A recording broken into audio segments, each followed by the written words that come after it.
Hey, good evening, everybody. Good evening and welcome to our Greatest Generation Live here at the Veterans Breakfast Club. I am Todd DiPastino, the founder and executive director of the Veterans Breakfast Club. We've been around for 16 years now, creating these communities of listening around veterans and their stories. We're here every Monday night at 7 p.m., every Thursday night at 7 p.m., having veterans share stories and then diving into a lot of history. Glenn Flickinger is our host of our World War II night, and Thursday night is our World War II night. And we have a fascinating program about several things, but one of which is the U.S. POWs at Buchenwald. And I had to admit to Ric Martini, our guest, that I'd never known that there were U.S. airmen held at Buchenwald. I'm really eager to hear the story. And this being our Greatest Generation Live, our World War II themed program, I scan through our audience and I see Julia Parsons. Hi, Julia. She is a World War II veteran, Navy Wave, World War II. She's 103 years old, turned 103 in March. And she was the star of the show last week at our Women's Veterans Day event that we had at Robert Morris University. And I just want to share a picture of just how people just crowded around her. Here's Julia. She shared her story. And this is Jessica Lynch, by the way. You'll remember her. She was an Army veteran taken POW in 2008. That's Senator Devlin Robinson, our state senator here, who hosted the event. And he's surrounded by some Navy personnel, young women who were really eager to meet Julia. And this is Betty Digby, 100 years old. She's a Navy Wave also. But Julia's story was just so inspiring to so many people. And they just lit up in her presence. And I'm grateful, Julia, that you were willing and able to trek all the way from Forest Hills to Moon Township to be part of that event. How was it for you, Julia? I'm sorry. Did you enjoy that event last week, Julia? Oh, I think you can't hear. I'm sorry, Todd. I can't hear tonight. Well, we'll catch you another time, Julia. I'll be asking you about that another time. Thank you, Julia. Okay. And I see Ed Cottrell is also with us. So I'm going to ask Ed to unmute, say hello. It's good to see you, Ed. Thank you. I'm sorry I'm late tuning in. Yeah, come on. Be on time, student. I get a demerit, but anyway, I'm looking forward tonight. And hi to everybody. Hi, Julia. Give me a wave. Atta girl. Ed is a 102-year-old P-47 World War II pilot and a wonderful person. So I'm going to throw it to Glenn now. He's the host of the program. Hello, Glenn. Hello, Todd. How are you? Good. It's great to be here tonight. Thanks very much for our audience being here. Let me introduce our three guests tonight. And then after we get a little bit of introductions, we'll go into the stories. We have two really fascinating stories. One from the American side, and that's what Todd already mentioned, the Buchenwald airmen who were held at Buchenwald, U.S. airmen, as well as other nationalities as well. And then the second story is from the other side of the fence, so to speak, from the German point of view. And that's Andrea Hatfield. Wave your hand and say hello, please, Andrea. All right. Oops, I thought you were unmuted. Let me unmute you, ask you to unmute again. We have to go through that. There, I think we can hear you now. Try again. There you go. Hi, everybody. Nice to be here. Thank you. Andrea is the daughter of Lisa Knuppel, who was a censor at Stalag Luft 3. And became the secretary to the commandant and is one of the people featured in Marilyn Walton's book about Commandant. Give me his name again, Marilyn, please. Von Lindiner. Von Lindiner. I got to remember that. If I remember Diner, I should get that one. Right? His full name is Colonel Friedrich Wilhelm von Lindiner Janelle Waldo. Just say Von the Diner's fine. I'm going to go with Diner. We'll shorten it on Diner. But one of it's a chapter which I read today in one of Marilyn's many books about Stalag Luft 3 and the POW experience. We've had, for those of you who might not know, we've had Marilyn on several times, and she's brought several just excellent guests on from 3 or 4 months ago to now. So, Marilyn, thank you as always for your help. Welcome. And then we have Ric Martini. Ric, please say hello. Hello. Hi, everybody. So thank you so much for being here, Ric.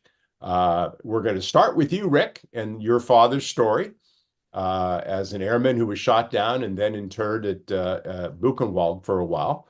But Ric, as I ask all my authors, and you're the author of quite a few books, although I think this is the only one on World War II.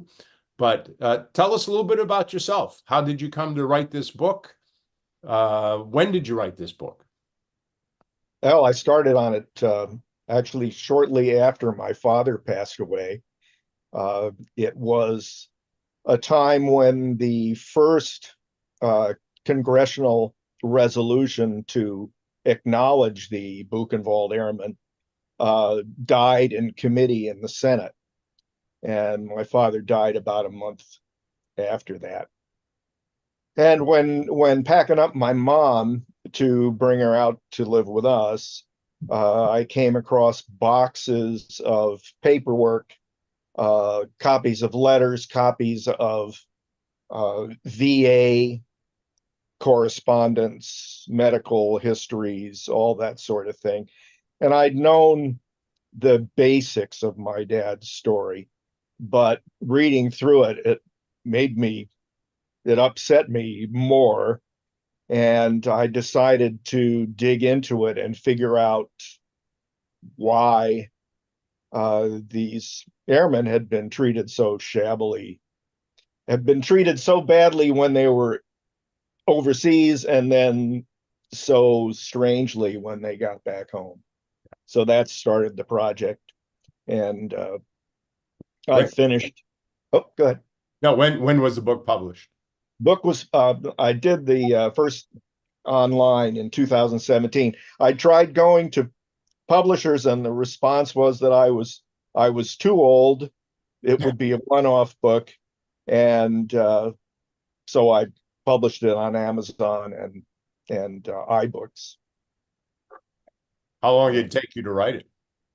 Well, I started actually working on the manuscript about 2012, so it took 5 years. And throughout, I was accumulating archival materials, which continued after I published the book. So I probably ought to revise it. There you go. But version 2. Yeah. Well, let's start with Ric. I take no credit for this slide presentation. It's excellent, and it tells the story so very well. Let's start the story. If Glenn can find the there we go. The Buchenwald Airmen. So there were 168 Buchenwald Airmen. 82 of them were Americans, and Americans formed the largest national group, and the rest were Commonwealth Airmen. The largest group there were RAF Airmen. But there were also Canadians, Australians, and New Zealanders in the group. And in fact, the ranking officer among them was a squadron leader from New Zealand. Is this the front gate at Buchenwald? That's the front gate at Buchenwald. And that's it looks so popular because this was shortly after liberation. So this would have been late April of 1945. Is it still standing? Yes. Okay, let's So here's my dad. He had enlisted in the Army in August of 41 because he suspected the war was coming, and he thought he'd have a chance to get familiar with it and get familiar with the Army and in advance of that. So he went through boot camp and training and ended up in Dayton, Ohio as a quartermaster when the Army Air Corps started looking for volunteers to join the air crews. And he decided that he'd jump at that chance because he heard the food was really good in the Air Corps, and he was always a pretty hungry guy. So he went overseas to the 385th Bomb Group, working out of Great Ashfield. He was in the 551st Squadron, that Howling Wolf there. That's their squadron patch.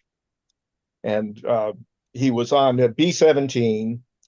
He'd gone through aerial gunnery school, then air mechanic school, and then flight engineer training on 17s and B-24s.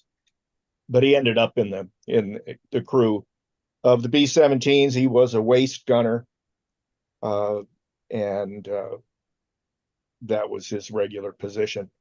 So there's just a look at the layout of the airplane, and what it was like for the guys at the waist gunner position. You didn't have a whole lot of room. They couldn't put the waist gunners back to back because the fuselage wasn't wide enough to handle them and the 50 calibers. His crew was from multiple states and multiple of the backgrounds. My dad had traveled in the U.S. a bit before the war, but many of these guys hadn't been very far until they got into the Army. So they were a pretty tight group, and some units may have done things differently, but the way the 385th handled new arrivals was they take the arriving air crew who trained together in Tampa and break them up on arrival and parcel them out to experienced crew as fill-ins. And then they would do 2 missions with an experienced crew. And the idea was that by getting some combat experience behind them, they would be less likely to be lost in their first couple of missions, which had been a problem in 43. The new guys didn't last all that long. So he did those 2 training combat missions, and then did 10 actual combat missions with his crew. And this is 1943, right? This is 1944. 44. So he arrived in April of 44, toward the end of April, and then they went through training on the field. He did the 2 test combat missions, and then did these missions listed there. So they were going out every couple days, weather permitting.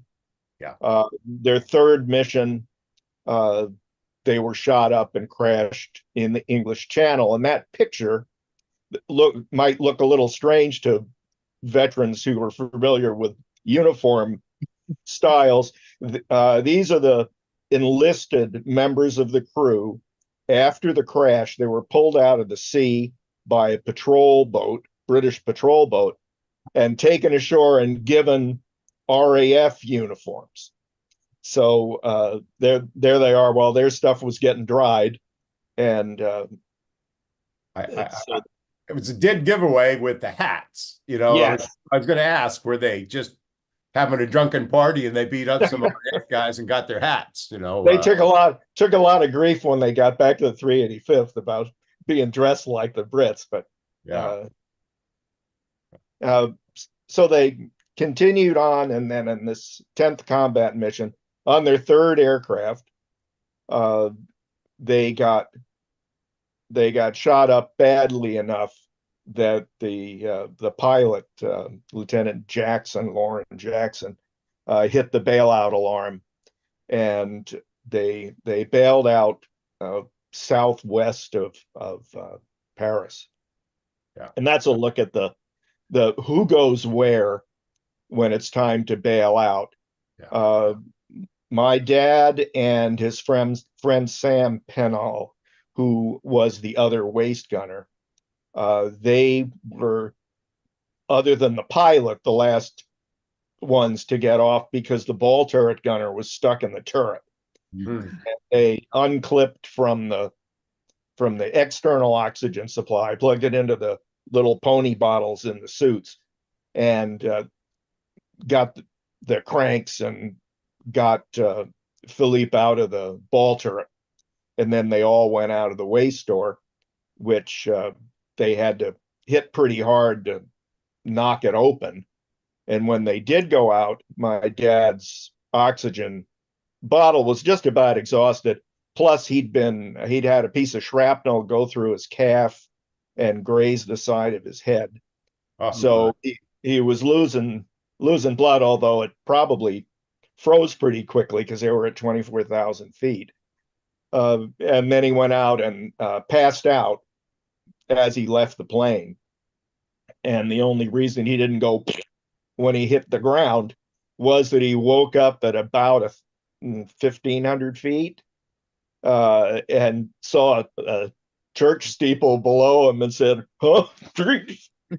Pulled the chute and drifted a relatively small distance before he came down in a farm field.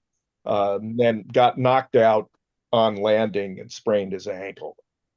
He got picked up by the resistance and was put into an empty water tank.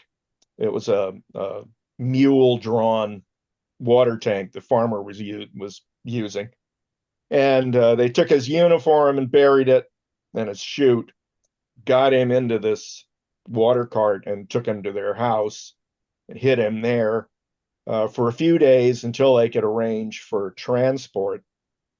And a veterinarian who had car privileges arranged to pick my dad up and take him to Hogville, which is HACQ. Is that the next map here? Oh, I see. Okay.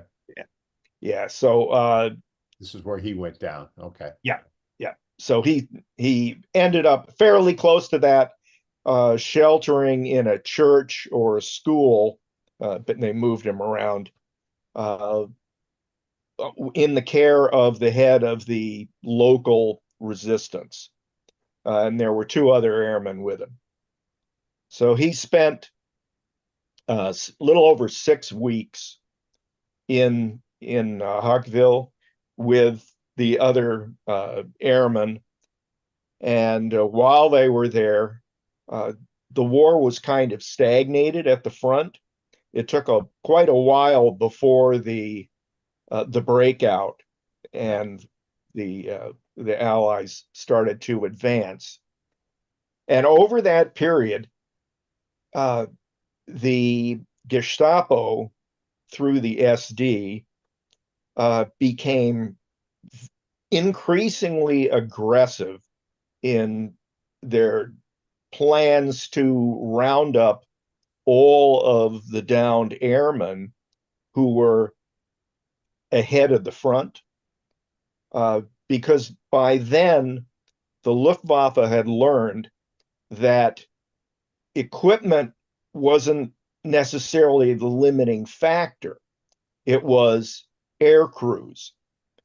The Luftwaffe had been decimated in early 1944 through the escort fighters and the Operation Argument, where the Luftwaffe would be lured up to defend strategic locations and then blown to pieces by P-51s. And they were down to a few hundred trained, experienced combat pilots. But even in July of 1944, the Germans were just then reaching peak aircraft production numbers. They could produce 2,000 planes a month, but they didn't have 2,000 pilots. And because of the success of the combined bomber offensive, they didn't have fuel to get the planes and pilots they had off the ground. So they couldn't do training flights. They had to restrict each plane to how far it would go and how often it would fly. Right. So suddenly the idea of having hundreds, perhaps, of trained combat airmen running around loose and then going back to the Allies, that didn't sit well. So the rate of capture and the intensity of the sweeps to find these guys went way up. Someone shot down in December of 43, and this is among the Buchenwald airmen, which kind of stands as a surrogate for the group as a whole. The average for the ones shot down early in the war, early in that year, they could be at large for 6 months, 7 months. But if you were shot down in April or May, you'd only have a few weeks of freedom before they found you. Yeah. So who are we looking at on this slide here, Rick? Okay, the guy on the bottom left is the guy who betrayed the most of the cells. He had multiple names. They called him Jean-Jacques, but he was also Paul Masson, and he would get a persona, get into a resistance cell, infiltrate, and then orchestrate the capture of airmen, and then subsequently the capture of the resistance members. He was probably good for 60 of the airmen by talking them in the case of my dad, Jean-Jacques would show up with a pretty girl who was his paramour and talk to the 3 airmen in this cell about getting them out, getting them into the line to get flown out to England, and that he could arrange it. He had pals to do it. The guy in the center, Guy de Marcheret, he posed as a Canadian officer who would try to get them to give more information about their units, about how things were going. And the guy on the right is Henri Grappin, who was involved in my dad's capture. Mm-hmm.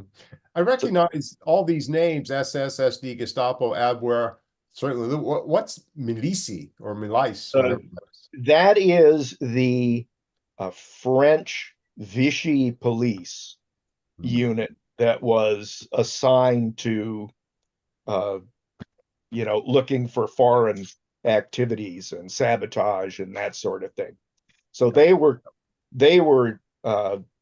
going after the resistance cells and the French cells, while the German groups were focusing on getting the airmen and rounding them up. So Jean-Jacques convinced the 3 guys in Hockville to get in his car and come with him to Paris. And he put them in the Hotel Piccadilly for a day. And then the three of them got into a car thinking they were going to an airfield outside of Paris, and got driven to Gestapo headquarters, which is the building in the top left. And there he was interrogated, beaten, had a couple teeth knocked out, and was then handcuffed to another prisoner and taken to Frayne's prison, which was the largest French prison until decades later, run by the Gestapo at this point. And they were there until the 15th of August, when it was clear that France was going to fall, or at least Paris was going to fall. And they rounded up the airmen and about 2,100 French civilian prisoners, and packed them into boxcars, 70 to 90 per boxcar. And that is one of the boxcars that was used, that is restored as a memorial in France. So there were, in my dad's case, about 37 airmen and 50 to 60 Frenchmen stuffed in that boxcar. And the last 3 trains in the boxcar were women. So they started in Paris and went up under resistance fire, because the French did not want that train load of prisoners to leave. The Germans had already taken close to 1 million French into Germany to serve as forced labor in various heavy industry plants and other places where they needed slave labor. So they didn't want this last 2,000 to make it out. So they, at one point, they had to change trains. It was touch and go, but they fought off the resistance. After that stop, the prisoners in my dad's car managed to pry up one of the boards in the floor, and several prisoners, including 2 airmen, dropped out through the floor while the train was slowing down going uphill at night, of course. And the French were probably shot. 1 airman got away, and 1 airman got captured, beaten, and thrown back into the boxcar. And in punishment, everyone in the boxcar was told to strip, and they were put back in the boxcar naked, and told that if there was any more trouble from that boxcar, they'd throw a hand grenade in.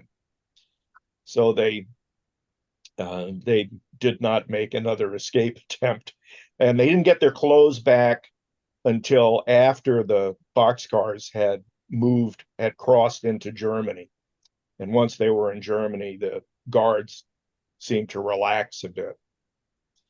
In Frankfurt, the women, cars carrying the women, were detached and taken to Ravensbrück concentration camp, and everybody else continued on to Buchenwald. I don't know if our audience remember this, but this is reminding me, Todd, you might remember the book called The Nine. We had a American-French woman on a year plus ago tell the story about 9 French, not all French, 9 female resistance fighters who were caught by the Gestapo, put in that prison in Paris, and they were on that train, and they went to Ravensbrück. So It's a book called The Nine. I wish I could remember the name of the author right now. I think Todd will look it up for us. But it's quite a coincidence that may, I don't know for sure, but may have been the same train ride in different cars. Yes, probably was, because they executed a bunch of the French resistance women at Frains in the last few days, but I guess the ones they couldn't get to, they packed onto the train. So they were taken to Buchenwald. The camp was designed to hold political prisoners, and it was also designed to be a slave labor camp. The DAW that you see there in brown, that's the Deutsche Armswerks. They were manufacturing rifles and pistols. And then the Gustloff factory manufactured gyroscopes and various other components for the V2 project. And the prisoners just were run in there we're working around the clock. The picture on the bottom right is the crematorium, which had a capacity of roughly 400 bodies a day. They didn't run 24/7 initially, but Buchenwald was also the source of slave labor for the Dora Mittelbau camp, which was about 40 miles away. It later became the Dora concentration camp and the Mittelwerks factory, but that was where they built the V2s. So these prisoners were farmed out. There were a bunch of subcamps, and Dora in the Mittelwerk was one of those subcamps that just grew to a size of about 40,000. So here's my dad's card from Buchenwald. Decal that you see, DIKAL, was a shorthand that said not to be transferred to another facility. And it was a code usually reserved to prisoners who are going to be executed. Oh. And his number is 78299. It's logged in the book of the entry log of the Buchenwald concentration camp, which is held in the special records collection at the National Archives in College Park. Were the other U.S. Arab crewmen designated with that same decal? All of the Buchenwald airmen were. All from whatever nationality? Yeah, from whatever nationality. And this was, there were some airmen at other camps, sent to other camps in the course of the war, but this is by far the largest single group of airmen consigned to a concentration camp. Hitler had issued a decree that was passed once it reached the district headquarters. It was passed on verbally, which I think shows that nobody really wanted it to be common knowledge, but that downed airmen, first of all, you weren't supposed to protect them if locals in the community wanted to lynch them. And second, that flyers, particularly from bombers or fighter pilots who'd strafed ground activities, they should be liquidated. So this was part of the plan here. And below the decal card is the card that they filled out on my dad.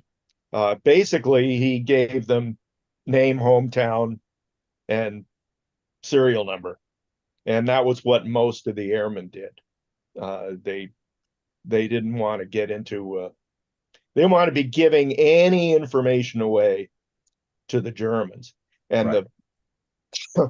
The page on the right, that is a log of the amount of French francs in the pockets of each of the prisoners at the time they were captured.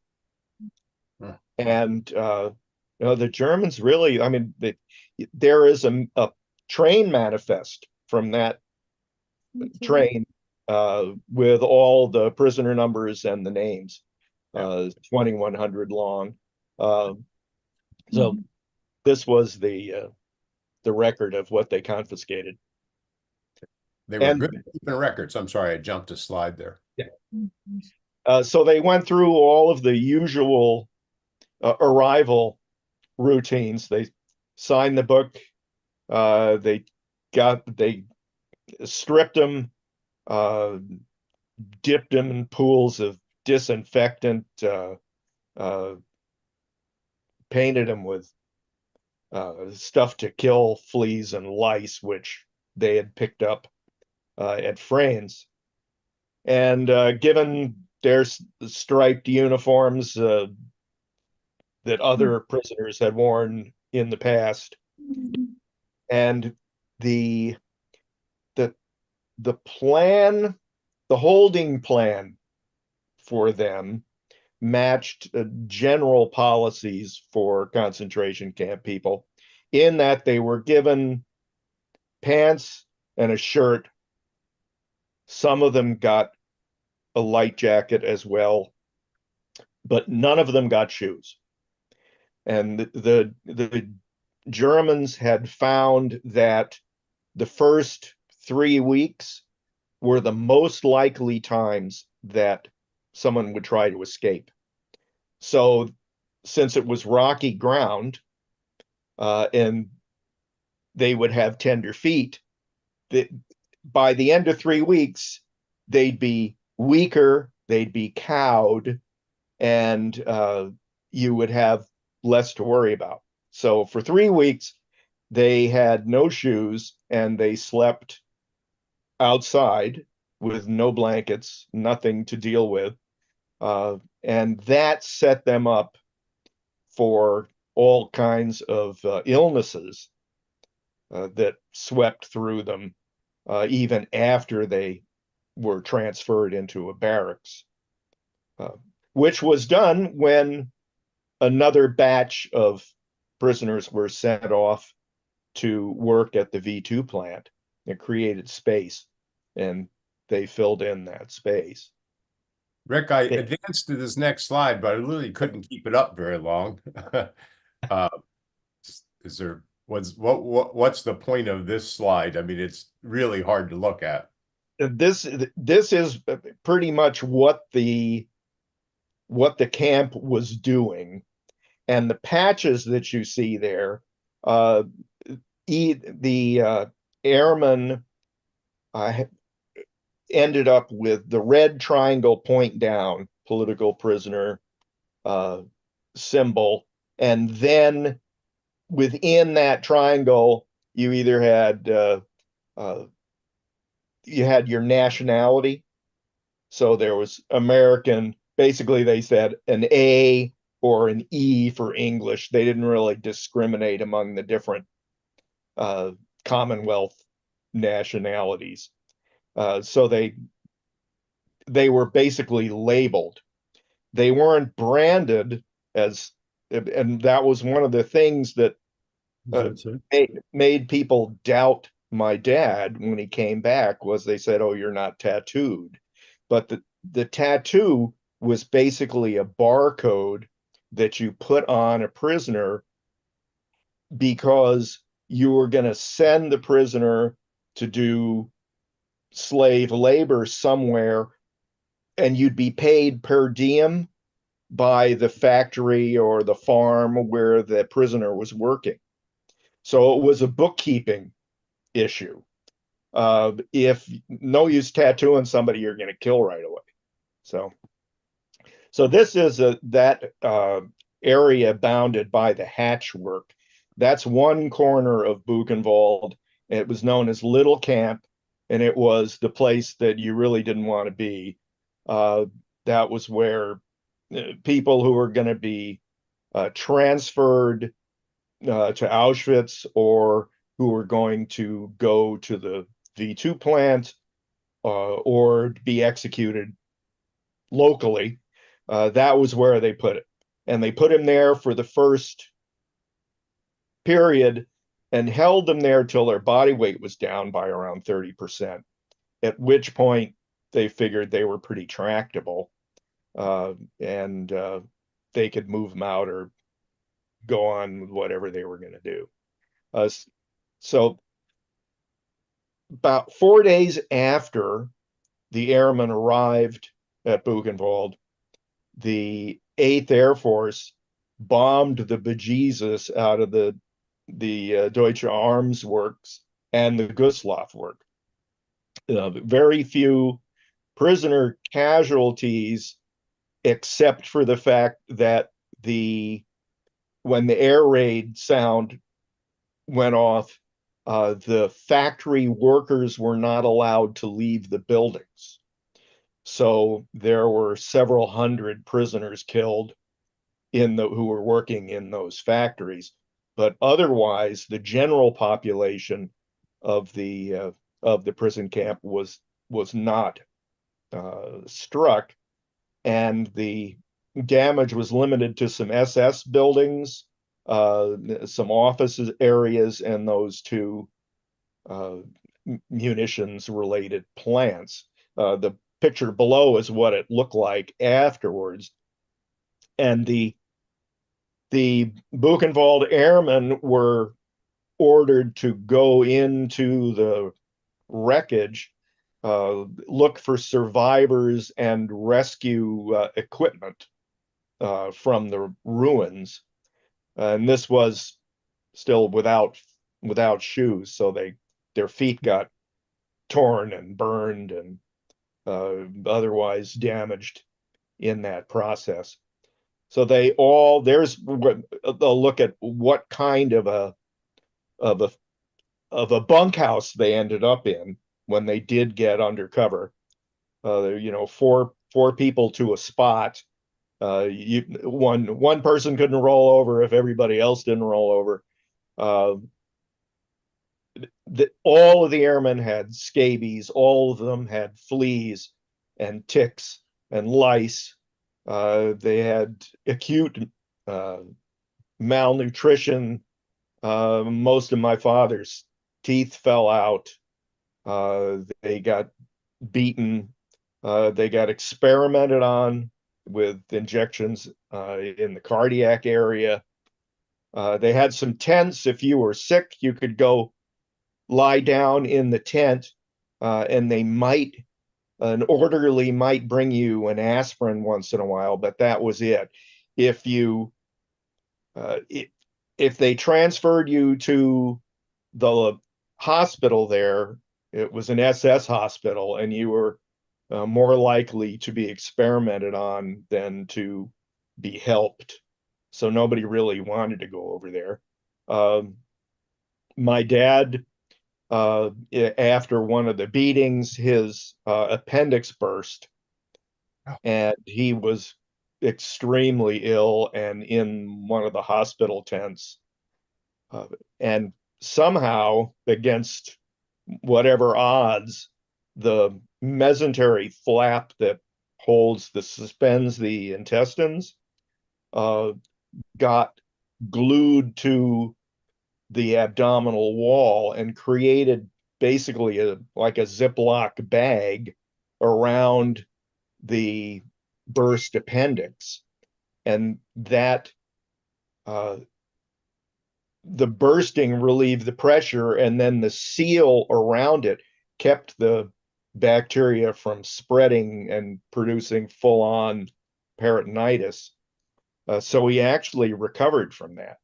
Wow. Wow. And he had another attack at Stalag Luft 3 and another one just before he got out of the army. And because the bacteria, as you might expect, every once in a while, some would get past the barrier and he either get a systemic infection or he'd get peritonitis, but then it would resolve. So But Rick, the bottom bullet point here is execution authorized for 24 October. Execution of all the Buchenwald airmen? yes, And so there were 37 special operations executive people who had arrived in Buchenwald the week before the airmen. And they had been executed in batches starting in September and early October. I think 6 of the 37 survived, 3 of them by being assigned to an off-site slave labor command, and the others by taking the identities of French political prisoners who died of typhus. So as far as the camp knew, they died. So they stopped looking for them. And then the next group that was scheduled to go was they were going to start on the Buchenwald Airmen. So, and what stopped that and was Hans Trautloft, who was a German ace who was in charge of airfields and flight training, and was acting as kind of an inspector general for the Luftwaffe. And he had done a visit to Buchenwald after the bombing to survey the damage to the plants that were building war materials. And he was hailed by one of the airmen, who Bernard Scharf, who could speak fluent German. And he acted as a translator for one of the officers, one of the American officers, and talked to him. And Trautloft said he'd make sure the higher-ups knew that these guys were there, because it was new. The Luftwaffe had not been aware of this. So he put the wheels in motion, and on 19 October, the Luftwaffe brought a train and loaded all the airmen who were fit to travel onto the train and took them to Stalag Luft 3. There were 12 airmen who were too sick to travel, who were still confined in the hospital tents. And one of them subsequently died, an American pilot. And the others were sent to Stalag Luft 3 and arrived on November 28th. So, Wow. and one of the most unfortunate things when they arrived at Stalag Luft 3 was that there were rules in all the POW camps that were, I guess, based on some of the Geneva Convention's terms. But here you had a group of, at this point, 166 airmen who had been together in extreme conditions for 7 weeks, and they split them up. And so my dad and several of the other enlisted Americans ended up in the South Camp, and the others were scattered around. That's a picture on the left of what the airmen looked like when they arrived. Most of the time, I've read, Marilyn would have comments on this, I'm sure, that when prisoners already at Stalag Luft 3 would see new arrivals, the new arrivals would look better than they did. But these guys were shockingly sick and injured. There was an untreated broken ankle. There was one of the other airmen who died had a broken arm that was never set. So they were just in terrible shape. And the 2 pictures on the right, the above one is my dad before, and the lower one is my dad after. So When he's in Stalag Luft 3 or after the war? That was his arrival at Stalag Luft 3. That's from his ID card. Interestingly, when they left Buchenwald, they were given the clothes that they'd arrived in and the shoes they arrived in, and they were given back their dog tags and had their little Kriegi medallion. So the idea that they were sent there by mistake because they didn't know they were military is kind of refuted by that. Oh, we lose the slides? No, I purposely stopped it for a second here, okay? Because we've been talking now 45 minutes or so, and sometimes I think our audience gets slide fatigue, and they prefer to see me, of course. Oh, of course. Or maybe Todd on occasion. So this is miraculous that these airmen, including your father, were saved in effect by a German pilot, German officer who happened to come across this. Had he not happened to be there that day and all happenstance, you might not be with us today, Rick. Oh, absolutely. Absolutely. And when my dad, after he was discharged from the Air Corps, he went in to have surgery for the appendix, and they opened him up, and it took 4 hours to clear away the scar tissue and evacuate all the debris and all that stuff.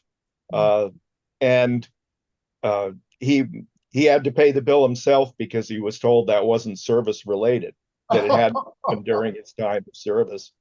And they told my mother that he'd never have children because the damage in that area was so severe. So, and 4 months later, she got pregnant. So that was kind of a miracle. Yeah. So, and I was born at 3 pounds. So 3 pounds in 1947, your odds of making that through are pretty slim. Yes. So, even today, it's not fantastic. It's not a shoo-in. Yeah. No. So, Todd, I thought I'd pause to see what might be in the chat room. If there's questions the audience would like to ask, we're going to continue, Rick, to tell the after story, if you will. But I just wanted to stop. Sure. Absolutely. I think we're all just sitting here with our jaws dropped. We can't believe that your father survived that. We can't believe that you're here to share his story. And I also can't believe we have Colin Heaton, who interviewed Troutloft and is very familiar with this story and has done a wonderful video on his YouTube channel, Forgotten History, about it. I'm going to put the link to it here. Colin, could you tell us a little bit about what Troutloft was like? He was an extreme gentleman. He was one of the most polite people you'd ever meet. He was very modest and soft-spoken. His wife, Marga, I would always visit, and she would say, "You look hungry, you must eat." So she'd always feed me. And but no, he was just a wonderful guy. And Adolf Galland introduced me to him. And I never asked him about Buchenwald because I never knew about Buchenwald. I didn't know anything about it back in 84, 85. And Marga had finally, one day I was there having lunch, and she said, Hannes, bitte sage das Gefangenschaft, and, talk about those prisoners. And he said, "Oh, that was nothing. That was no big deal." And I didn't push the issue because I didn't know enough about it. And then it wasn't until I interviewed Johannes Steinhoff that he gave me this information about Troutloft helping get a bunch of Allied prisoners out of a camp. I didn't think about that much about it either, even though I wrote, several books, one of which included that story, until I saw Mike Dorsey's documentary, Lost Airmen of Buchenwald. And then I'm watching the docudrama and I'm thinking, my God, that had to be Troutloft who was the unknown colonel. So I took some pictures of Troutloft that he signed for me, sent them to Adamakos, and Maryland got involved, of course. And later on, they just verified that it was Troutloft who was the officer, which made sense because Galland sent him to Weimar province to inspect all the bombed out buildings on Hermann Goering's orders to determine how much how much disruption in the Luftwaffe supply chain was there going to be as a result. And that's how he ended up there. And that's how I met Colin, the Troutloft issue, because I had read A Higher Call, and I saw a notation in there about Troutloft going into that camp. And I had been working on The Lost Airmen of Buchenwald with filmmaker Mike Dorsey. And we waited and waited. We searched everywhere to find out the name of that German officer that went in there. And we never could find it until I was one day reading that the documentary had already come out. It won first place at the GI Film Festival that Gary Sinise has in DC every year. And I didn't even know Colin then. And I called Adam Makos when I read that in A Higher Call. And he put me in touch with Colin. And we've been working on things ever since. Yeah. It was through Troutloff. Yeah, but the verification that I got of the story was when I interviewed SS Obergruppenführer Karl Wolf, who was Himmler's left-hand man, who told me the story that the only time he ever saw Himmler upset and throw a glass against the wall, so when he found out that the Luftwaffe had stolen some of his prisoners. And I'm sitting on this information for 35 years, not knowing what I have until I see this documentary and I put it all together. So. And Mike Dorsey, in the Lost Airmen of Buchenwald, it was his grandfather that was held at Buchenwald. And he was well aware of de Soubre as well, that turned so many of these men in, turned his grandfather in as well. And after the war, his grandfather stayed in the service. He was stationed in Paris. He went back to that prison and they were holding de Soubre there, and who was eventually tried and shot. And his final thing he said before he died was Heil Hitler. He gave the Hitler salute and they shot him. So he's gone. He's gone. Okay. You want to continue now, Todd, or well, you know what? Let's have our little station break because we do need one. This is the Veterans Breakfast Club. We're a nonprofit based in Pittsburgh where we gather veterans and others together to share episodes from the military experience, past and present. We have programs that are in person. We have programs online. And we gather here on Zoom every Monday night at 7 p.m. and every Thursday night at 7 p.m. And next Monday, we'll be back with Jack McLean, a wonderful Vietnam Marine who is a wonderful writer. He has the I guess the distinction of having received his acceptance to Harvard University while in the field in I Corps. And so he came home and within weeks he was enrolled at Harvard, and you could imagine what a culture shock that was. He has a new book out called Found, a Veteran Story, which is about his return from Vietnam and how he ended up healing from Vietnam by getting back together with those Marines that he had served with. He's a wonderful writer, the author of Loon, a Marine story about his Vietnam experience, and this is about his post-war experience. So we're very happy to have him on. Jack McLean, Monday night at 7 p.m. Tobacco Free Adagio Health is a sponsor of this program. We're very grateful to them, and we have been for some time. They are dedicated to preventing and reducing tobacco use, educating people about the hazards of tobacco, and advocating for healthier places to live, work, and play. You can find out more at tobaccofree.adagiohealth.org. I also saw my friends today at UPMC for Life. They are sponsoring a great many of our programs. They sponsored our in-person program, which was wonderful yesterday in Sewickley, Pennsylvania at Christ Church Grove Farm. They were there. And they're sponsoring our programs, our next one coming up in Bethel Park too. They sponsor our online programs. They have a special Medicare Advantage plan for people with TRICARE, and you could find out more at upmchealthplan.com/Medicare, upmchealthplan.com/Medicare. We have a quarterly magazine, and I'm going to be following up with Rick to see if he'd be willing to publish an excerpt of his book in our magazine. This is our summer issue. It is hitting the printer shortly, hopefully tomorrow, and then should be in mailboxes in the next couple of weeks. We send this out to almost 10,000 households, hand distribute another 7,000 or 8,000. We send this free of charge. If you want it, let us know. We'll put it in the mail to you. If you don't get one in the mail, it's because we don't have your address. So share it. Just send me an email. Put something in the chat here. My email is Todd, Todd, at veteransbreakfastclub.org if you'd like to receive it. This is our Masters of the Air edition, which will come out shortly. And then finally, we have a survey. We love to ask people what they think of the program, how we can improve it, what works, what doesn't, and any kind of topics that you might want to hear about in the future. All right, back to you, Glenn.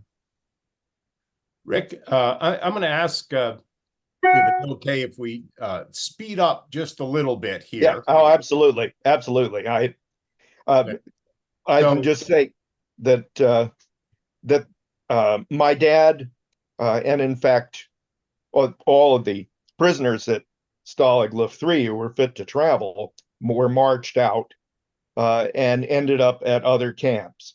My father was on the march with South Camp, and they ended up at Stalag 7A.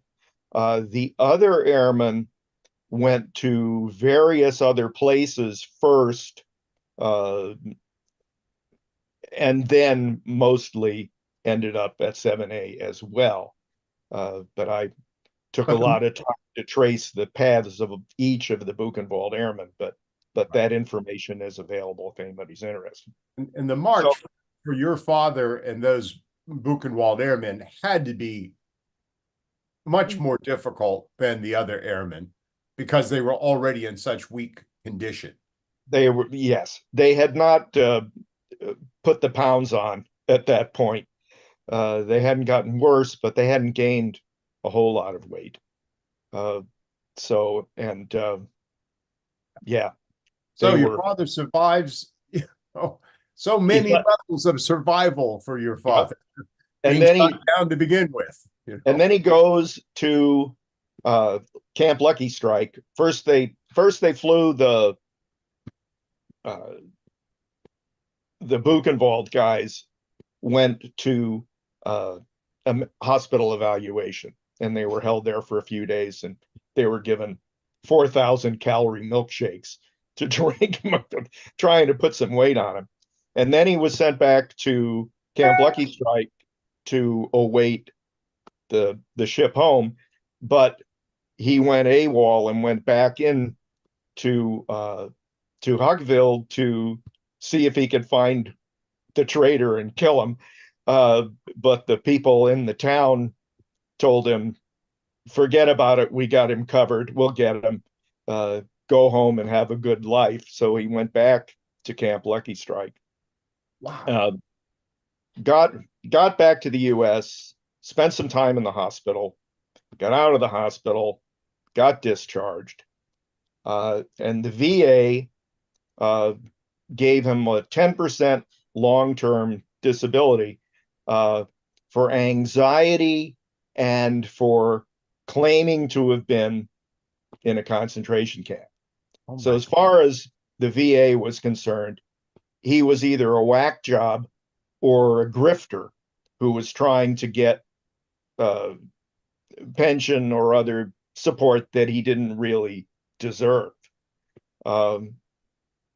He had, as did Ed Ritter, another one of the airmen, the malnutrition that cost him all his teeth, and he got peripheral neuropathy, which so he had no sensation in his feet except for a burning inside. So it was 7 years before he could get a job and hold it because he was able to do the work sitting down. He couldn't stand for long periods.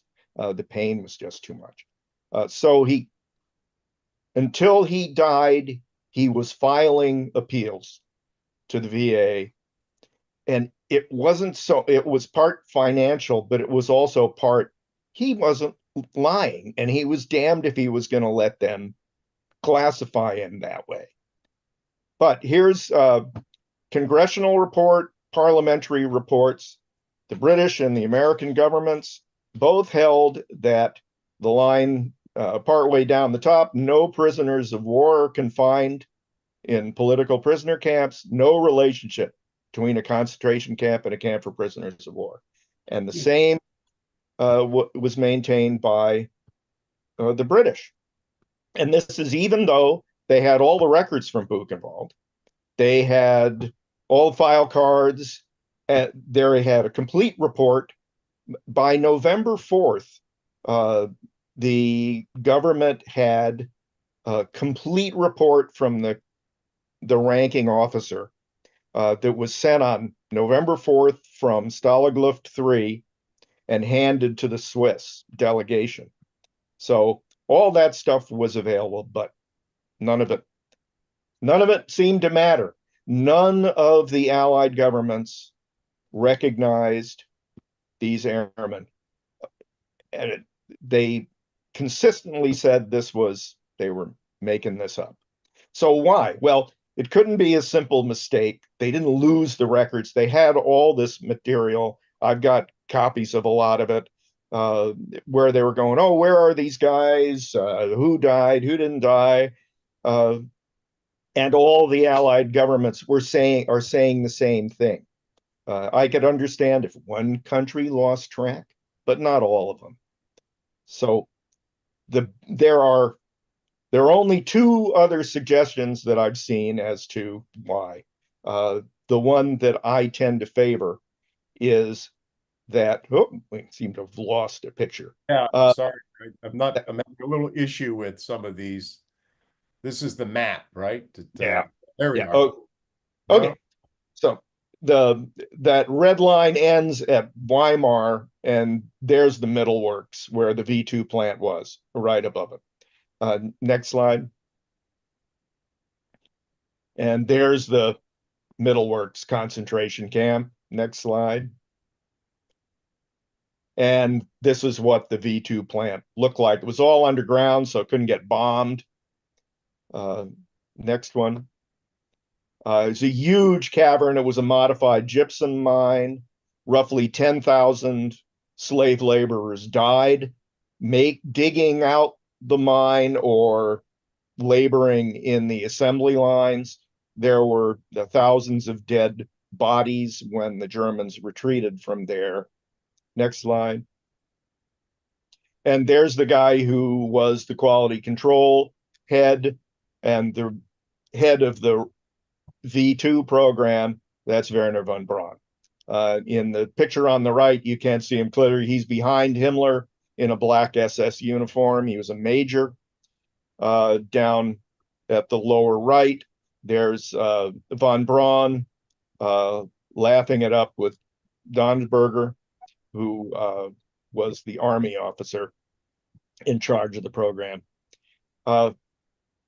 So von Braun and 350 of his team were brought to the U.S. In September of 1945 and formed the core group for White Sands and the Army missile program. And through the efforts of G2, mention of von Braun's role at the Middle Works. He was there every month. He was there in the period when the highest number of slaves were dying. None of that was given to the prosecution at the war crimes trials. The Buchenwald airmen were not mentioned in the Buchenwald war crimes trials.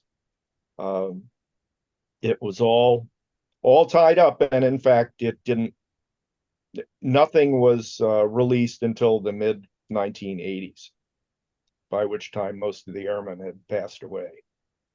So there have been 3 congressional resolutions introduced that 2 of them have passed the House, both of them got into the Senate, and they didn't get out of the Senate Judiciary Committee.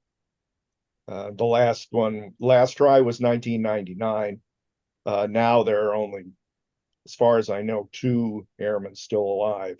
So, and I've tried to get it reintroduced through the Hawaii representatives, but it's a political. I hear you correct that there are still 2 Buchenwald airmen still alive. Yeah, the Stan Booker, RAF pilot in the UK, and William Bowder, officer who's now in Southern California. He's still So, alive as of the end of last year. so just to draw this to a fine point, your view of this is that the Buchenwald airmen were denied even an understanding, even a statement that they were at Buchenwald, were denied all these benefits and so forth because of the von Werner And not just von Braun, but the entire Project Paperclip program, which brought the rocket people and the high altitude experiment people, you know, the father of space medicine, Strogoff. It was a blanket security issue, and it lasted until after von Braun died.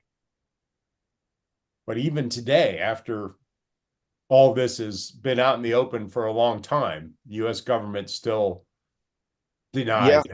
And I don't know if they're worried about blowback or what the issue is, but it's obviously in the too hard basket. It would have meant a lot to the airmen, because until the 1980s, they couldn't track one another down. It would have meant a lot to them to have somebody say you weren't lying, but didn't happen. Wow. Todd, any questions from the audience? Anything in the chat room we should address? I'm We have a lot of interesting comments in the chat. We have Bob Flage here. Hello, Bob, from Jacksonville, Florida, Vietnam veteran, 9th Infantry Division. Hello, Bob. Hello, how are you? Good. Good. I do have a question. When the airmen of all different nationalities were first placed at Buchenwald, were some nationalities treated any different than others? In other words, U.S. treated worse than Brits or French or Polish? I know they were all treated pretty bad, but I mean, did they take it out on any other particular groups more so? When they were in there after the first night, they organized and they were put into squads, and each squad, the idea was each squad would contain the basis for a flight crew in case they broke out, because there was a Luftwaffe air base about 4 or 5 miles away, and they entertained the idea of trying to do a breakout. But for the rest of the time in Buchenwald, they operated as a unit. They marched everywhere together. They had assignments and squads. There was a very strict maintenance of a military hierarchy. There was the ranking officer from New Zealand. Then there was a ranking officer for the U.S. and for the RAF and the other Commonwealth countries. And so there wasn't anything sorted out among the airmen in terms of how they were treated. They were all treated equally badly. Okay. Anything else from the audience? I think yeah, we are looking forward to hearing from Andrea. I think. Yeah, I would good. say. Yeah. Okay. So we will stop there. Rick, thank you so very much. You're very welcome. And Rick, I do want to follow up with you about your book. This is such an unbelievable story. Oh. Andrea, my apologies for having to wait so long. Oh, it's such a fascinating story. Thank you, Rick. I was on the edge of my seat here. And I'm really happy to be here. Thank you for inviting me. Let me ask Rick one last question. Where can we find your book? Can we buy it online?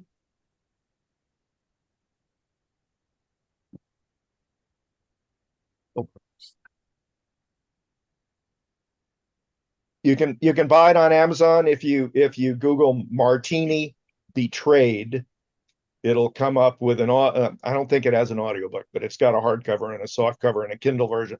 Kindle version's only about $5, so that's an easy way to get it. Okay, thank you, Rick. Okay, Andrea. So let's start the story of your mother. Let me get this going here. While I'm getting that started here, Andrea, tell us a little bit about yourself. Where do you live? What do you do? Well, I live in Washington, D.C., and I have lived here for a number of years. I'm from North Carolina originally, and I see my brother here on the chat, and he may have things to add. But I'm married to an attorney who's sitting here with me, Buck O'Leary, and we have 3 children. And I work right now. I work in residential real estate. I have with 2 sisters. We have a team, but I've worked in a couple of other different professions, as in theater for many years, and I'm a licensed clinical therapist. And wow, you've got a whole bag of tricks there that you can jump into any one profession you like. That's great. When did you first become aware of your mother's background? How old were you? We always knew sort of the rough outline of it, but I think, like so many children of parents who went through this, we really didn't ask most of the right questions. And there's so many things now, as I've researched this over the years and found papers and letters, that I wish I had asked my mother about. My brother, the one who was on the chat, Weston, had the foresight to do an oral history with her in 1993, I think it was. At that point, we realized she was becoming forgetful. She did ultimately develop Alzheimer's, but this period of her life obviously was so intense and so dramatic that the memory was still very, very clear. And so I have that oral history that I have looked at, and other letters, and Marilyn actually has been a great help in connecting me with kind of a network. So, we've learned a lot, and I have ended up doing a lot of independent research on just that era and, what it must have been like for her as a young woman growing up in Germany at that time. And this is the cover of Marilyn's book that she wrote with Michael, is it Eberhardt? Eberhardt. Mm-hmm. From Commandant to Captive, the story of Colonel Friedrich William von Lindenheimer. Yeah. That's close. Glenn, that's close. Yeah. And Mike Eberhardt worked with Buck O'Leary also. They were together. Well, which was a very funny episode that Buck, my husband Buck, was having just lunch with Mike Eberhardt, and Mike happened to mention that his father had been imprisoned at Stalag And Buck said, "Oh my gosh, my mother-in-law worked there as a young woman." And so that connection led to a connection with Maryland, and we went to the reunion in Colorado Springs of the Stalag Luft POWs. And so it started me on this sort of list. And there's a chapter in this book, not dedicated, but about your mom. And Marilyn shared it with me, and I read it. It's captivating. I'd like to get the book itself, but let's start with some photos of your mom. She is. So that is my mother. So she was born in Hamburg, Germany, in the north, in 1924.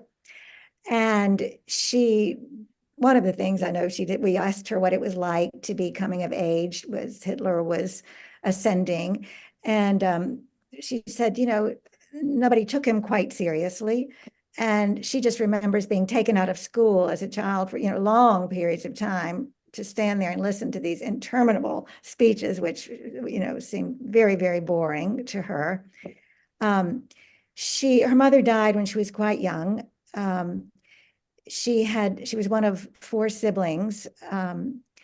And when she was 18 years old in 1942, she was studying at a language school in Leipzig, Dr. Nagel's language school. I have her report card from that. She excelled in English, and she, at her final exams, there were representatives from Stalag Luft who attended. And they selected some of the students who were particularly fluent in English, and that was one of them was Lisa, my mother. And she recalls there were seven students, women, that were selected to be censors at Stalag Luft. This was in July of 42. She was given a week or so to go home and pack her bags and then report to camp. And she said that at the time she arrived, the camp, they were always constructing new buildings as the war went on. And at this point, there was a women's dorm, but it was full. That's Lisa on the left. When she arrived at camp, she was introduced to Alma on the right, who became her best friend for life and also her roommate at the camp. And because the women's barracks were full when my mother arrived, she and Alma were given a room to share in the officers' barracks.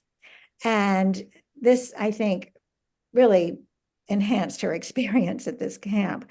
Von Lindheimer, the commandant, had a suite of rooms at the far end. Here he is with my mother. And she had tremendous respect for him. He was an officer, and he treated the other men as officers, fellow officers as they were, abiding by the Geneva Convention. I think the prisoners, for the most part, respected him as well. She and Alma, who were, 18, 19 at the time, thought that they had landed in a pretty sweet spot when they first arrived, because the alternative would have been to become farm laborers, as so many of the men, the farm workers, were at the front. So women were drafted to take their places, and it was hard work. So she and Alma felt that they were, well treated. They had their own room. Because they were in the officers' quarters, they often were given the same food that the officers received, which was, a better quality than the other workers at the camp. In fact, she said that for the first year and a half she was there, it was kind of a very pleasant experience. There were 2 Panzer units nearby in the town of Sagen, where the camp was located, which is now in Poland. And they would often go to movies or to dances or to parties. Von Lindheimer kind of took on a fatherly role to them and would have them driven to events or to a movie. He had a house about 12 miles from the camp, and his wife was, I think, a stately home of sorts, and it was, I think, belonged to his wife's family. She was a Danish countess, I believe, or princess. Dutch baroness. Baroness, and a concert pianist as well. And they often retreated to the camp, to the house. This is it. And, my mother would ride her bike over there, spend a weekend with them, or he would have her driven there. She told us later that he would send his servant home after dinner, and they would secretly listen to the BBC, which was not allowed, but they often got information that way. She recalls that, back to censoring mail. Yeah. She said initially it was quite a boring job, but as time went by, they would get to know their prisoners. Each censor was assigned one letter of the alphabet. I think there were 40 women who worked at the camp, but of the censors, everybody had one letter. Her letter was B. And so she would read the mail coming in and going out. And she said, you got to know these fellows. And she was really concerned because it was one man whose name started with B, who was writing to 5 different women, promising each one that he would marry them when he got back from Europe. So she always was worried that could be a problem when he got home. But she did this for I think about a year, and then she was promoted and she became the secretary to the commandant. And in that role, she saw quite a lot and learned quite a lot. And she said, as prisoners, she did not sit in when they were initially interrogated, but when they came in with complaints, she often would be there as an interpreter. On one occasion, she recalls being sent away and asked not to be present for an interview. And she recalls that it was a German officer coming in who had a damaged arm.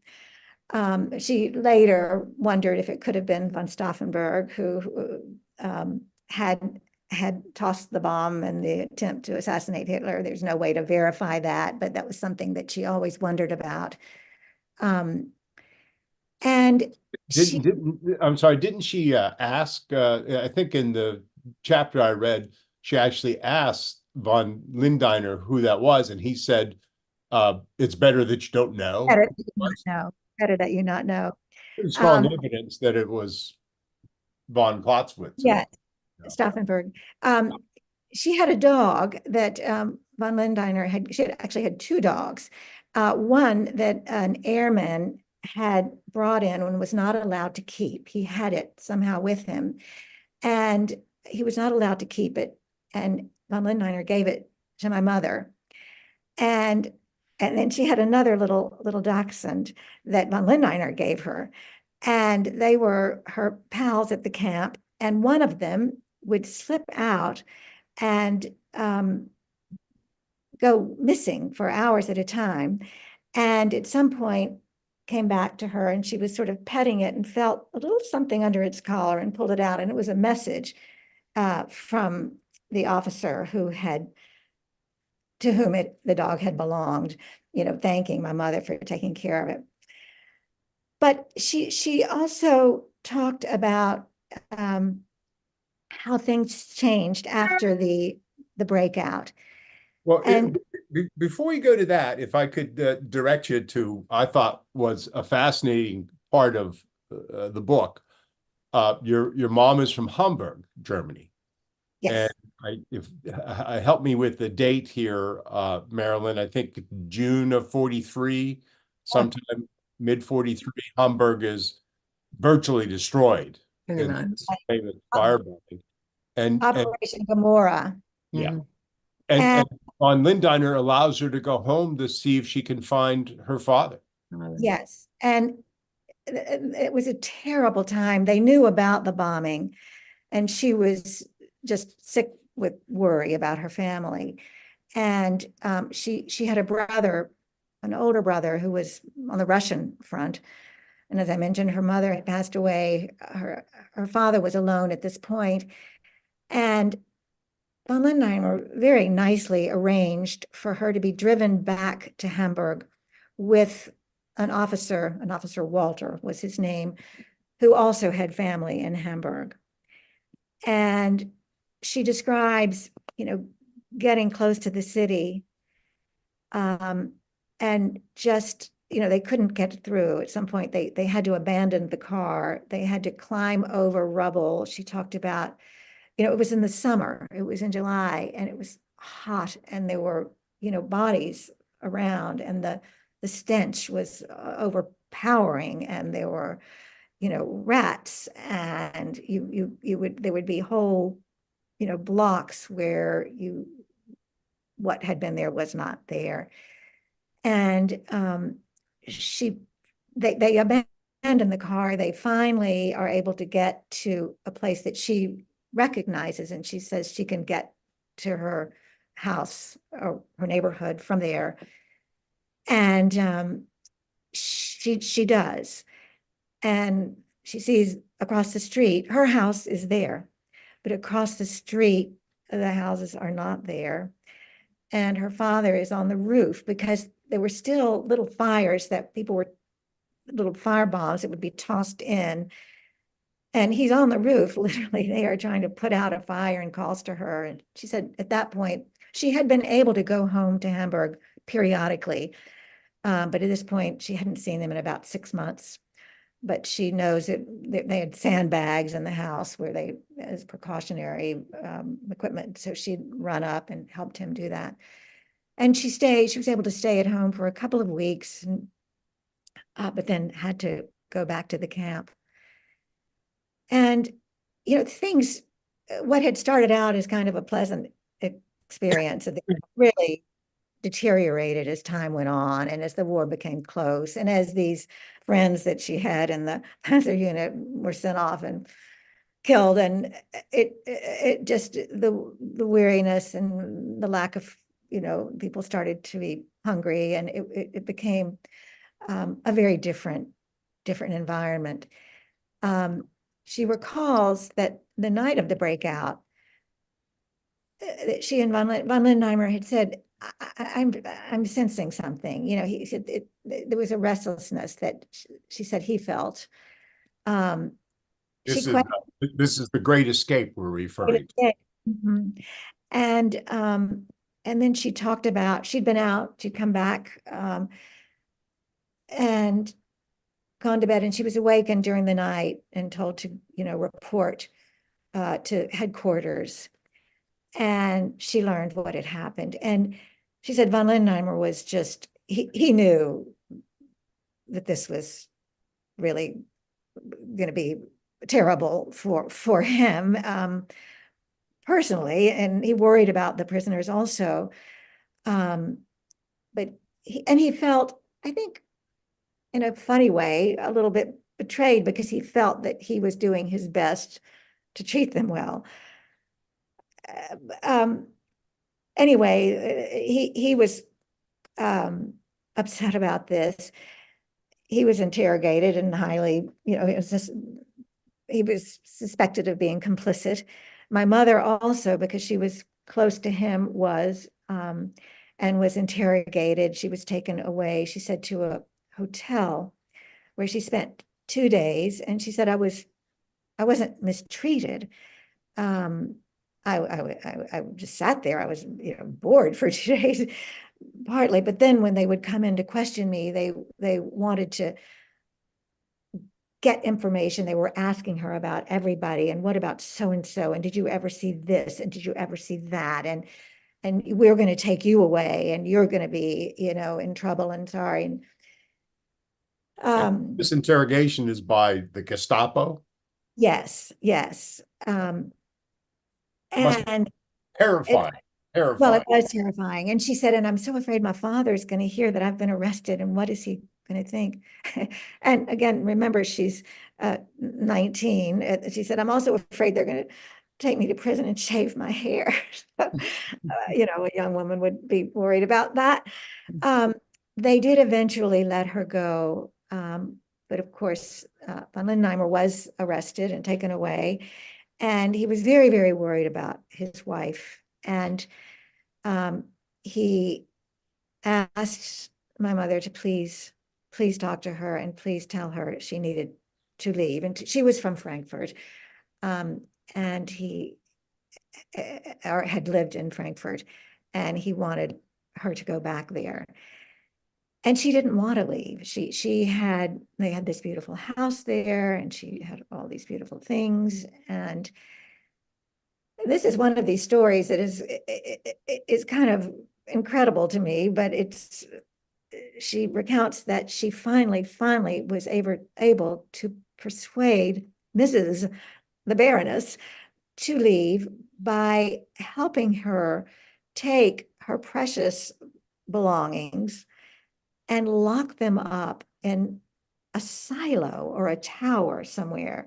And, I don't know what exactly this looked like, but somehow it satisfied Mrs. von Lindenheimer enough that she would get on a train, and she wasn't allowed to take anything on the train. I mean, these trains were so packed getting out. And with the departure of von Lindner, again, there was a new Braun, somebody was his name, who replaced him, who was not An SS, an yes, SS.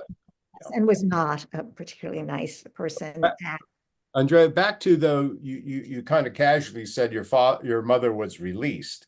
As I read the chapter, perhaps I got it wrong. Marilyn, help me with this. She came very close to being taken to some sort of prisoner camp, to some sort of concentration, but only. I think they were driving. They were, I think, telling her that they were going to take her away, and then when they went back, they got close to the camp, they did let her go back home to Stalag.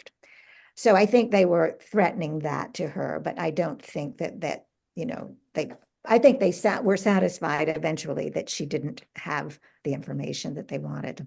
And von Lindner, was he imprisoned, or what happened to him?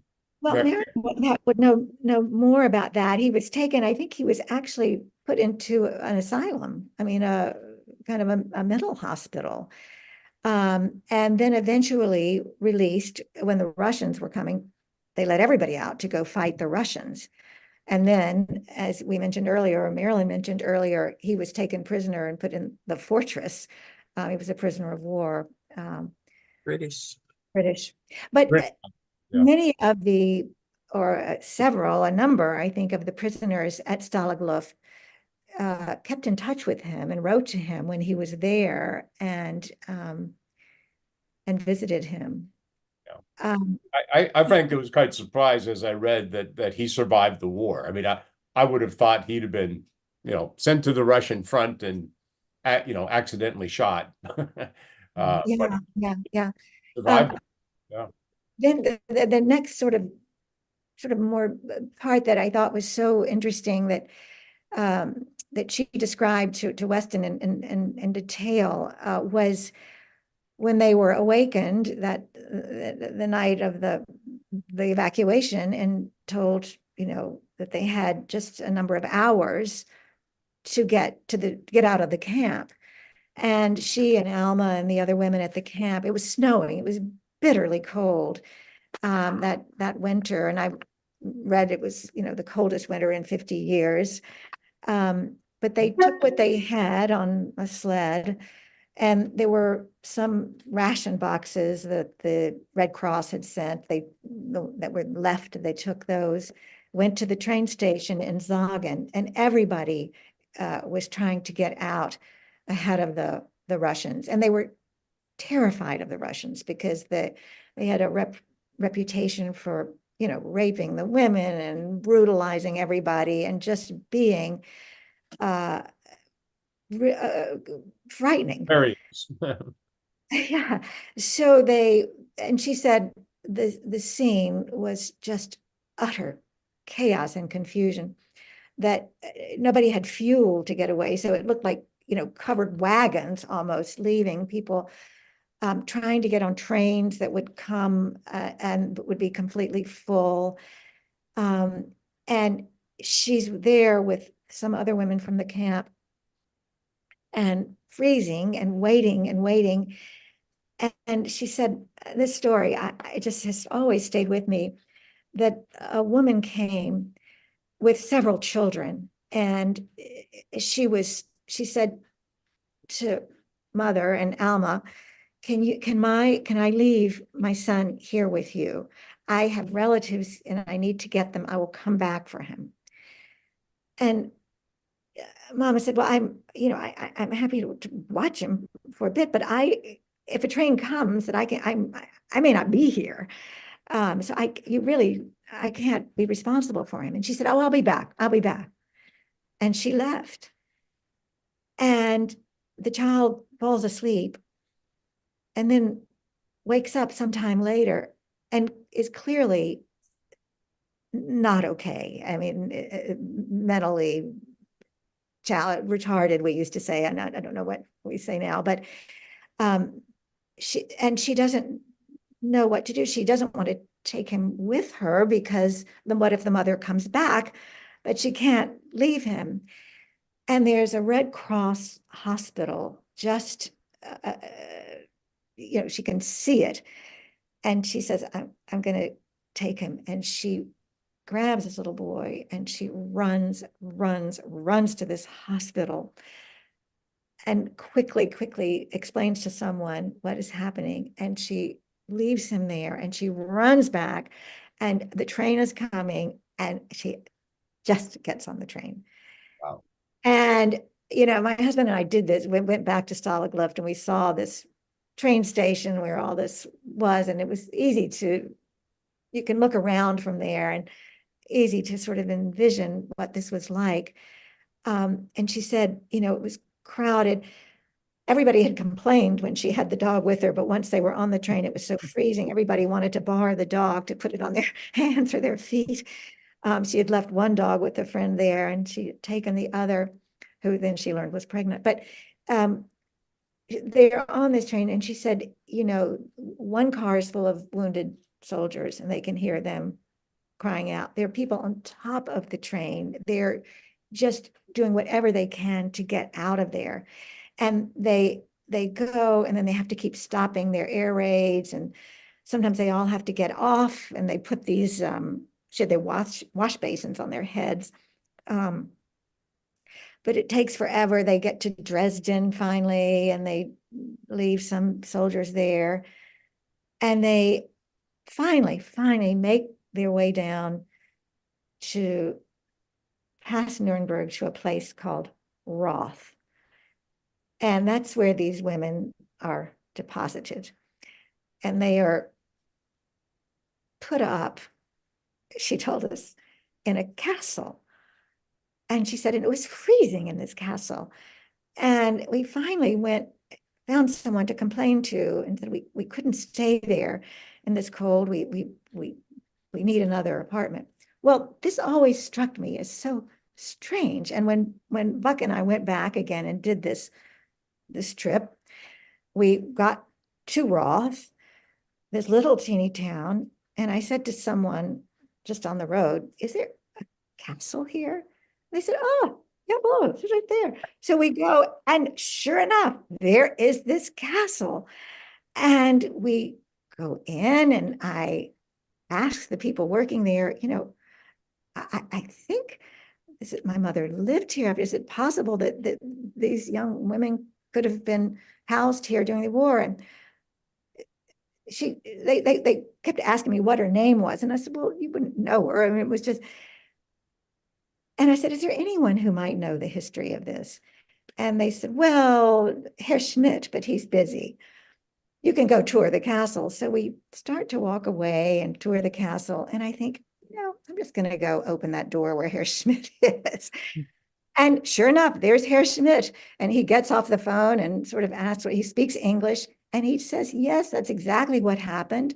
Wow. And I said, and I know when they lived here, they were put to work in a laboratory where they were trying to do research on typhus.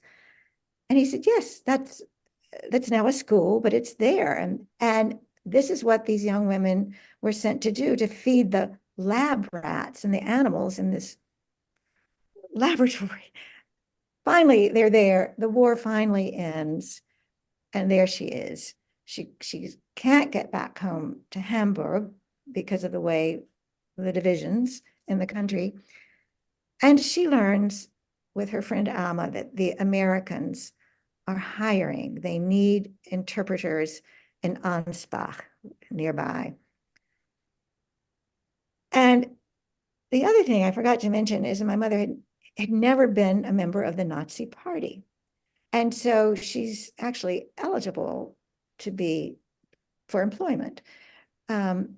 So she and Alma get a ride somehow to Ansbach, where they are told they have to be interviewed, but they need to wait because this young officer has just arrived at the camp and he's the one that's going to be interviewing them. So they wait and they wait. And finally, this young man comes. And she said, it's clear he's trying to act like he knows more than he knows. There he is. And, but he interviews Lisa and Alma, and they both get jobs. And they walk out of that interview saying, wasn't he the most charming man? Wouldn't it be fun to be married to someone like that? And of course, that turns out to be my father. But they don't, the years go by, they don't really see each other much at the base. And she has a job visiting medical facilities as an interpreter, and he's working on public safety and denazification. And then just before he is about to go back to the States, he sends a friend to ask her for a date on his behalf. And she says, well, he can ask me himself. And eventually he does. I think it sounds like they sort of take a few long walks, really, and maybe have a weekend away with some other people. She said they were very well behaved. And then he goes back to the States. She's still at the camp. She eventually makes her way back to Hamburg, which is, miserable. But they write letters, and for 3 years they write letters, and I have many of them that he wrote to her. When she came to America, she brought them all, but the only one the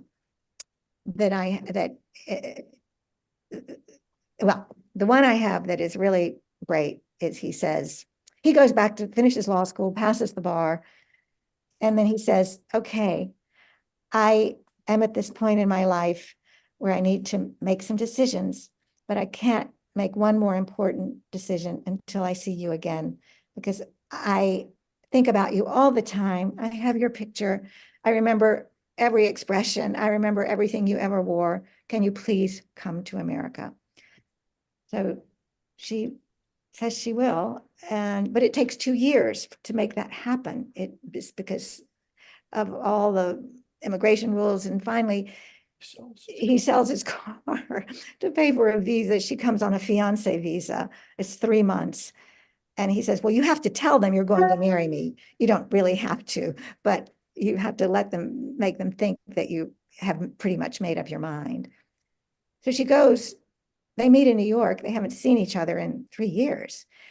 And I happen to also have a letter he wrote to his sister saying, oh my gosh, she's coming. I mean, what if I don't even recognize her? What if it's a disappointment? What if? But she comes, she has her 3-month visa. They go down to Winston-Salem. She has a place where she's living. She takes train to Nebraska to see some cousins. In fact, her visa's up March 31st. She comes New Year's Day of 1949, and her visa's up March 31st. And again, I have a letter where she writes to her Nebraska cousins in English, fortunately, saying, well, I've made up my mind. I'm not going to marry him. I'm not going to stay in America. And it's not that I don't love him. It's just that I can't leave my father and my family, and things are so bad in Germany. So they go to New York for her to get the plane back. And March 31st, the last day is her anniversary. And we all later said, what happened? And she said, well, we were in New York and it was snowing and it was beautiful and we had a little champagne. And so that's yeah. So they were married that day in the little church around the corner in New York. Wow. Let me ask you to stop there. I mean, it's just a wonderful story. It ought to be a movie as well, perhaps. And your mother went through such an incredible experience and survives. It always fascinating to me for us to hear the other side of the story from the German point of view. and her experiences are just fascinating. But Todd, I know we've gone way over our normal time, but I think we had to, and I'm glad we did. What sort of questions might we be able to answer from the audience? Well, we don't have any. I don't believe we have any questions for Andrea. But we are appreciative of you sharing the story. I just Very wanted to say one thing, it just take a second, about her hiding all her jewels and her precious things before she left. It was either the silo or the water tower. That's always fascinated me. The Russians came in after the war. They destroyed the manor house there. The beautiful manor house was destroyed. They looted it.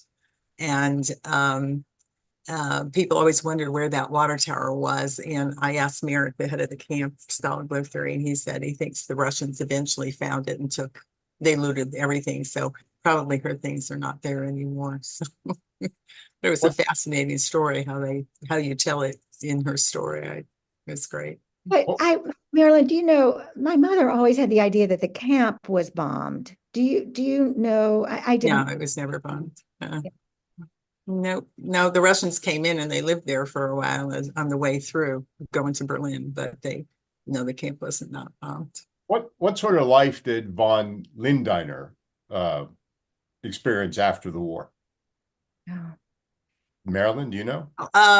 He was taken prisoner by the British, and that was for several years. He was in Britain. He eventually made his way back. He found his wife. She was teaching piano, as I recall, piano lessons at the time. It was a real fall from grace for both of them.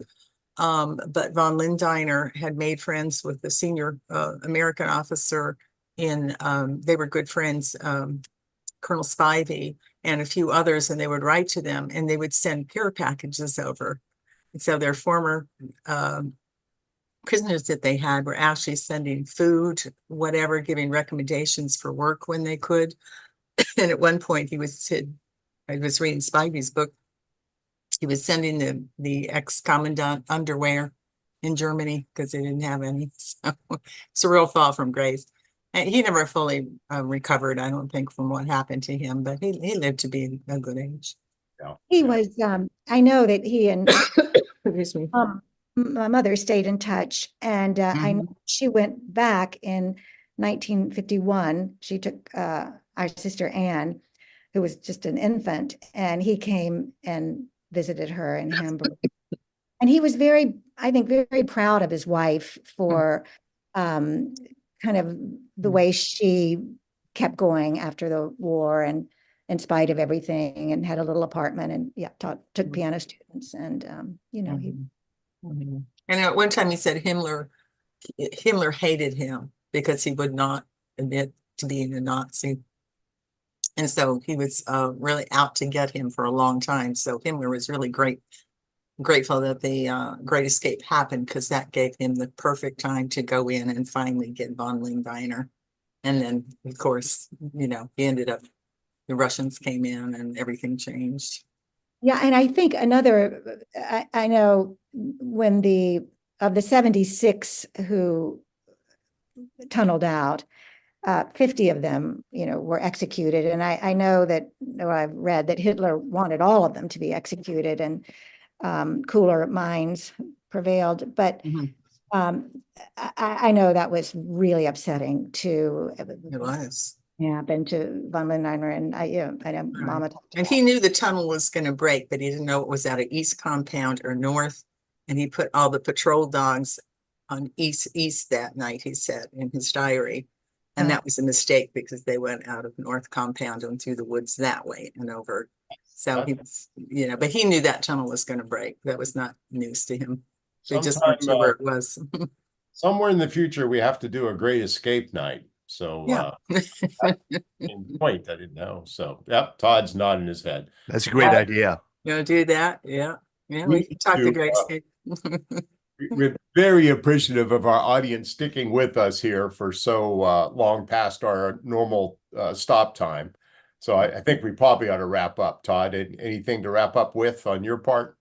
I just want to thank Andrea and Marilyn and Colin and Rick for sharing these wonderful stories tonight. This will all be archived on YouTube and also on our website.